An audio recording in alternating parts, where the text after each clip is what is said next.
So with the recent chapter that dropped Tuesday in Chainsaw Man, chapter 119, we see how we get a surprise return from my girl Nayuta. Made a grand entrance and damn near about to cause mayhem with a cliffhanger they left off in chapter 119.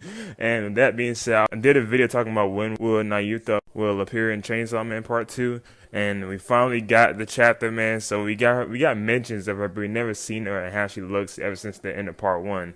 And now we see. So basically, this video, I always do like analysis on her, but to be fair, we don't really know much about her. But however, I will do like the future of Nayuta video of Chainsaw Man, you know, to see how like her future would be in this series, or at least in this part. So yeah, that means let's get straight to it. Oh, whoa! So the last we saw of Nayuta was part 1, the end of part 1, and we see how she was like this little girl, you know, and we don't know her whole backstory. And if you haven't read, you know, part 1, if you haven't finished it, it's gonna be spoilers right now, but basically some things happen in part 1 where Denji kind of like eats the old Makima, and then later it's a new one, and that is Nayuta, and she's like this literally Makima, but like a little girl instead this time. And plus Kishibe told Denji at the end of part 1 that, hey, this is the new Makima. In order to prevent what happened last time with the old one, you have to raise her right and basically teach her the right things in life, so to make her a good kid, or at least a normal one. So yeah, that was the end of part 1, and that's the last time we've seen her. It's been like a good amount of chapters, probably like somewhere between 15 and 20 something chapters without even seeing her yet. However, we got mentions of her. I remember like Denji said that he was talking to Yoru, which is the new protagonist of this Chainsaw Man series. He said that he has like this little friend, sister kind of person, roommate who was living with him, and he didn't mention the name, but we all knew he was talking about, you know, Nayuta. And that being said, you probably wonder why is he telling her this, you know. So basically Denji and Yoru, aka the War Devil, which is, you know, like I said, 2 people in one, but they've been going on a date, you know, they've been hanging out a lot with each other. It's just that aquarium incident, which is, oh god, call back to part 1, you know what I'm talking about. But yeah, they've been hanging out and they've been going on a few dates and stuff. And this particular date, Yoru went to Denji's house to hang out and watch movies. And, you know, a couple panels go by, they're talking, you know, both having like inner monologues with themselves, asking what's the problem, and, you know, all that type of stuff. See her transform to the War Devil and, you know, trying to give Denji a kiss, which happens. And like I said, every time something happens with Denji and kissing, oh my god, it always goes bad. So now, right in the middle of the kiss, Nayuta appears, and then she just busts down over a whole bunch of dogs, and she says thief, and then it's like this little chain to Yoru head or War Devil head, and it's like damn, and that's what it leads off that. So okay, what an entrance she made. So first of all, she's grown up because now she got that ponytail looking a little bit like Makima, but this time on the side. I'm like, okay, oh god, no, not this again. We see her has this crazy like intimidating presence already, and then so I don't know what's gonna happen next chapter. Like I said, I'm gonna talk about the future of her character and not what's gonna happen like with the rest of the characters. So let's get started by saying, let's see, Nayuta could either go 2 ways in this story.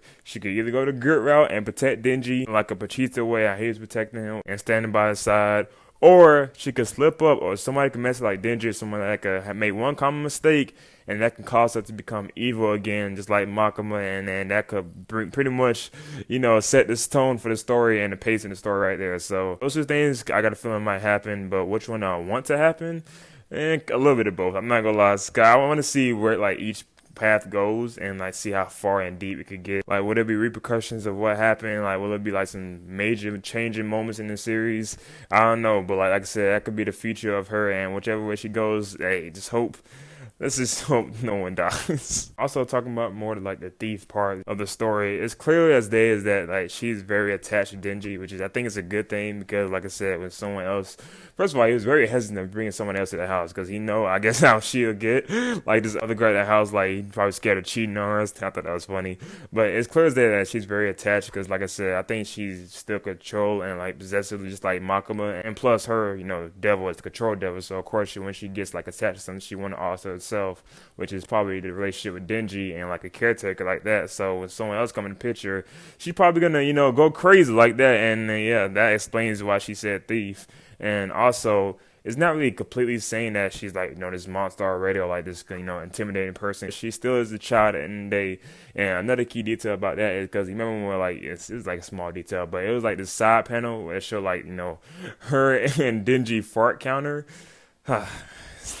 See, because Denji has the mind of a child sometimes, and then he just dealing with the child. He just, it's a nice touch by Fujimoto. I'll say that. As those who path that could like lead us down to where Chainsaw Man Part 2 could be headed.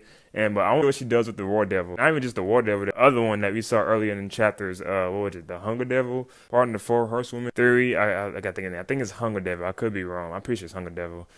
This person basically. What happens if they all like meet each other? Oh my god, dude! What the hell? What happened? Actually took place, bro. And also, I remember they mentioned when I talked about the other devil when I made that video saying that it could be a war in Chainsaw Man that could happen because like it's too many like dominating factors that are in this one setting, and then you just know how it felt with like the worldwide assassination arc. All those dominating factors came into play, and we got that astronaut scene. Like I feel like that could happen again in Part 2.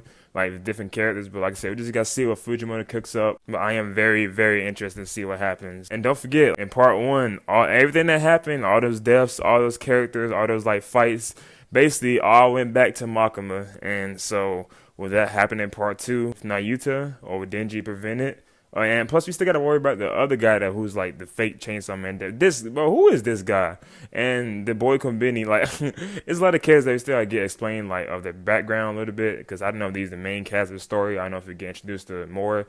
And Yoshida, we still don't know who he works for, and, his sus ass, just, he's very sneaky. But I'm kind of going off topic, because this video is about Nayuta. But yeah, that's kind of it. I thought the video would be like a lot longer, but I don't really have much else to say about her, because we don't know nothing yet. And yeah, I'm just throwing out guesses, and like I said, I only had 2 theories, which is like the good route or the bad route. So we'll just wait and see. And yeah, damn, I guess that's pretty much it. This video gonna be a little short today, but it's cool. I am making other videos at this time, so yeah, stay tuned for that. And by the way, subscribe to my other channel so I'm gonna do more gaming content and my WWE 2K content. Speaking of that, I'll throw the message about that in this video in the end, so be on the lookout for that if you're interested. And yeah, that being said, that's the future of Nayuta. She could be a key factor of the story, wherever it goes from good or the bad route. Like I said, if she be a good person the whole time, maybe it could be other people that could be involved to change the story. But if she goes the bad route, and one mistake could happen, she could become evil again. All hell might break loose. So we'll see, man. Comment down below what you think about her character or what you think she'll do in the future. And yeah, that being said, I'll catch you on the next video, and I'm out. Bye. Whoa, real quick, at the end of this video, I'll probably do like a message about this. I meant to put this one in the videos before, but I just didn't. So, but yeah, you see my channel, man. You see I made a new channel, the Gloria Oof channel. That's why I have more of my gaming content at the beginning of my intros. Yeah, go subscribe there, and I have an announcement to make. I did a community tab talking about my WWE 2K video. And if you don't know what that is, that's basically why I make anime characters, sometimes cartoon characters, Marvel characters, and then I have them fight in like this custom WWE 2K storyline. Like, it's actually pretty good. Like, I got dialogue in it, I got action scenes, attacks, all that type of stuff. Yeah, and the rest of the matches are pretty good. So yeah, I suggest you check them out. But yeah, anyways, I did this for like, I guess 2 or 3 years on this channel. There are so many times when I thought about like stopping it because I kind of lost passion for it sometimes, but I kept on going. And I decided, with the way things going on my channel, I was like, let me just, add this to my other channel, which I'm build and work hard on that channel too. That's gonna be where like strictly gaming, maybe sometimes some AMVs, it depends. But I'm post like more gaming videos on that channel, and that's why I'm gonna like, have like shorter gaming videos. I'm gonna have like ridiculous ideas on that, not as big, like, my Smash Universe one or my Smash Infinite. Those are big videos, and I'm not gonna have that on that channel. I'm just gonna have like, smaller videos, crazy ones, miscellaneous ones. And that's where the 2K content gonna be going now, because I decided, let me just put a halt on this channel and do it on that, so I can have more freedom and more like, stories involved, and put out more content basically. And also, last message too, I know with the recent announcement of WWE 2K23, I was like, yep, I guess I gotta wrap things up now. So with that being said, I'm pretty sure you're aware that my current, I guess storyline is the Marvel versus anime one. And I had plans with that, but I gotta, rushing things up because, I guess I gotta start over in a whole new game now. I gotta make characters, make cost showcase, all that type of stuff in 2K23. So basically what I'm trying to say is that when the Marvel vs. Anime storyline ends, I will be entering its final arc for WWE 2K22, and I know if that's gonna end in February or March. But if it ends in February or whenever it ends, that's when I'm stop posting it for a while. Then I'm gonna start with 2K23. So yeah, that's all I want to say. But make sure you go over there and subscribe to that channel, because that's where the new content for 2K is gonna be. For WWE 2K storylines, that's what's gonna be on that channel. Subscribe, man. I'm gonna build that up from the ground, and I'm excited to do so. I feel like I'm gonna have more creativity on there, more freedom, more time. So yeah. Hope you enjoyed this, I guess, outro message. But make sure you go subscribe, please, because it's going to be in the link in the description. And yeah, I'll catch y'all over there. And that being said, I'm out. Oh, bye.